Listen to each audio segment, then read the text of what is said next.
गुरु प्यारी साध संगत जी, आज हम आपको जो साखी सुना रहे हैं वह बिल्कुल सच्ची साखी है और उस सेवादारनी ने ही हमें बताई है जिसके साथ यह सब कुछ हुआ था।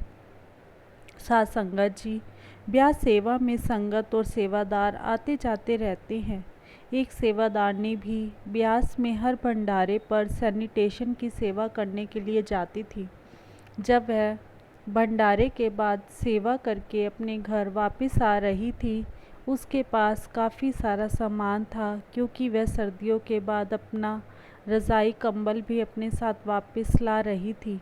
उसके साथ उसकी दूसरी बहन, जो हर बार सेवा पर उसके साथ आती थी, किसी कारणवश वह बहन इस बार सेवा पर नहीं आ पाई थी। वह सेवादारनी बिल्कुल अकेली ही आ रही थी। किसी की मदद से वह स्टेशन तक तो पहुंच गई, लेकिन अब अपने मन में सोच रही थी कि मेरे पास इतना सारा सामान है, मैं ट्रेन पर कैसे चढ़ूंगी। स्टेशन पर तो इतनी भीड़ है। फिर उनके मन में आया कि बाबा जी अपने आप चढ़ाएंगे। थोड़ी सी देर के बाद स्टेशन पर ट्रेन आ गई। इतनी भीड़ होने के बावजूद भी वह सेवादारनी गाड़ी में पता नहीं कैसे चढ़ गई और उसे बैठने के लिए सीट भी मिल गई। उसका सारा सामान भी गाड़ी में ऊपर रख दिया गया। वह ट्रेन में बैठकर बहुत हैरान थी और सोच रही थी यह सब कैसे हो गया। जब वह अपनी सीट पर बैठी थी तो साथ वाली सीट पर एक छोटा सा बच्चा बैठा हुआ था। बच्चा बोला, आंटी जी, आप बड़े बाबा जी के साथ आए हो? तो वह माता जी बोली, नहीं बेटा, मैं तो अकेली ही आई हूँ।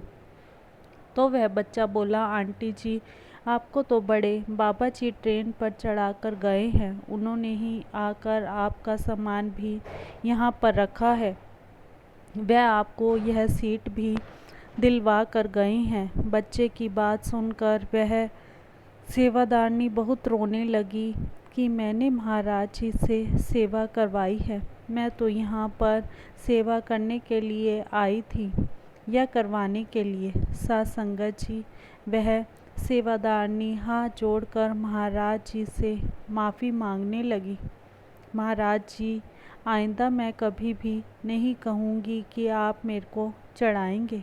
वह सेवादारनी सारा रास्ता रोती ही रही। ट्रेन में और जो संगत ब्यास से आ रही थी वह भी पूछने लगी, बहन जी आप रो क्यों रही हैं?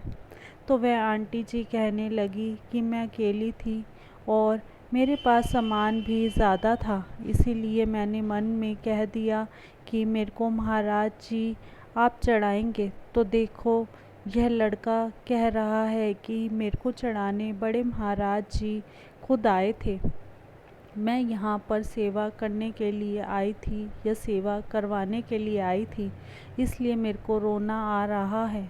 जब वह अपने घर आई तो तब भी रो रो कर सबको यही बात बता रही थी कि मेरे को ट्रेन तक छोड़ने महाराज जी खुद आए थे।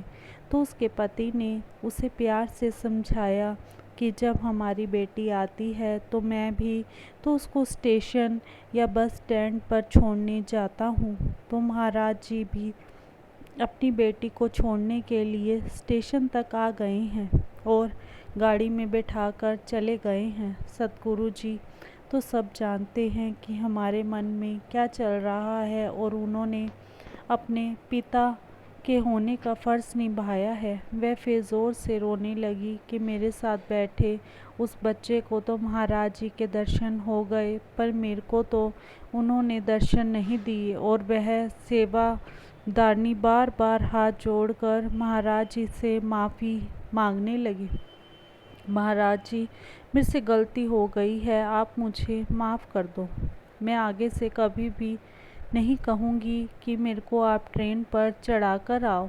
बाबा जी, मैं सेवा करने गई थी या आपसे सेवा करवाने आई थी? बाबा जी, यह तो सब आप जानते ही हैं। महाराज जी तो हमारे अंदर हैं और हमारे मन की बात को अच्छे से जानते हैं। उसके पति ने हंसते हुए कहा, इस हफ्ते मैं भी तुम्हारे साथ सेवा पर चलूँगी ताकि तुम्हारे सामान उठाने में किसी प्रकार की भी कोई दिक्कत ना हो। साथ संगत जी, फिर वह दोनों पति पत्नी अगले हफ्ते भंडारे पर जाने की तैयारी करने लगे।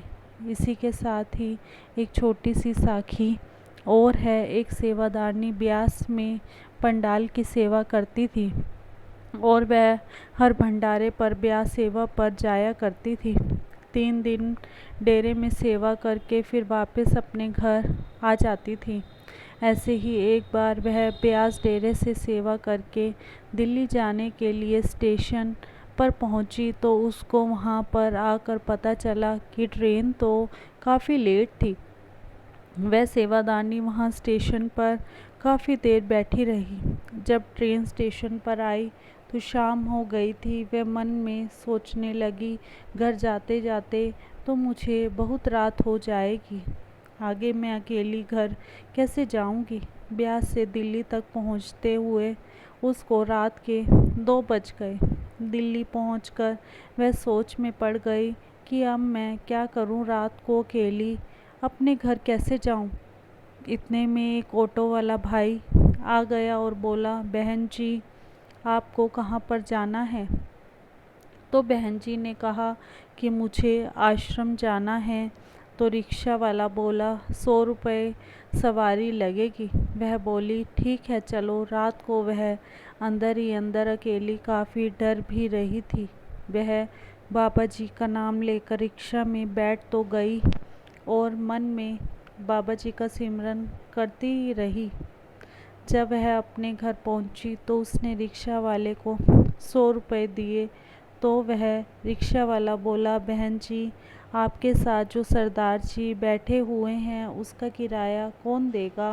वह सेवादारनी बोली, भैया रिक्शे में मैं तो अकेली ही बैठी थी, मेरे साथ कोई भी नहीं था। रिक्शा वाला भाई बोला, बहन जी आपके साथ सफ़ेद कपड़े, सफ़ेद दाढ़ी और सफ़ेद पगड़ी वाला सरदार बैठा हुआ था। भला मैं झूठ क्यों बोलूँगा।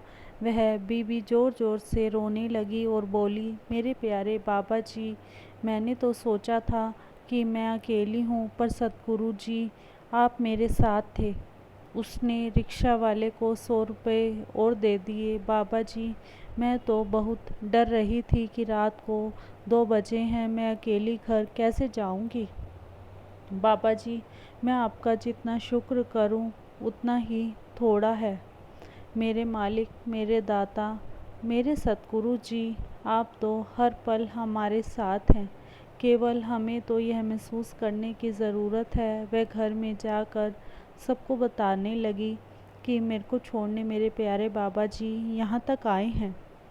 मैंने सोचा था कि मैं अकेली हूँ, पर रिक्शा वाले को बाबा जी दिखाई दिए, मुझे तो बाबा जी दिखाई नहीं दिए। साथ संगत जी नाम देने के बाद सतगुरु जी सूक्ष्म रूप से हमारे अंदर बैठ जाते हैं। दुख सुख में वह हमारी संभाल करते हैं। ऐसे सतगुरु जी का वह बार बार शुक्र शुक्र करने लगी। साथ संगत जी जिस तरह हवा हमें दिखाई नहीं देती, परंतु जब वह जोर से चलती है तो बड़े से बड़े पेड़ को जड़ से उखाड़ कर फेंक देती है, ठीक उसी तरह सतगुरु जी की रहमत भी हमें दिखाई नहीं देती, लेकिन यदि हमें उन पर पूरा विश्वास है तो हमारा बड़े से बड़ा काम वह पल भर में कर देते हैं। इसीलिए साथ संगत जी श्वास श्वास में उन्हें याद रखो। वह हमें दिखाई तो नहीं देते, पर वह हर पल हमारे साथ ही रहते हैं। इसी के साथ इजाज़त चाहते हैं। मिलते हैं अगली साखी में, तब तक के लिए राधा स्वामी जी।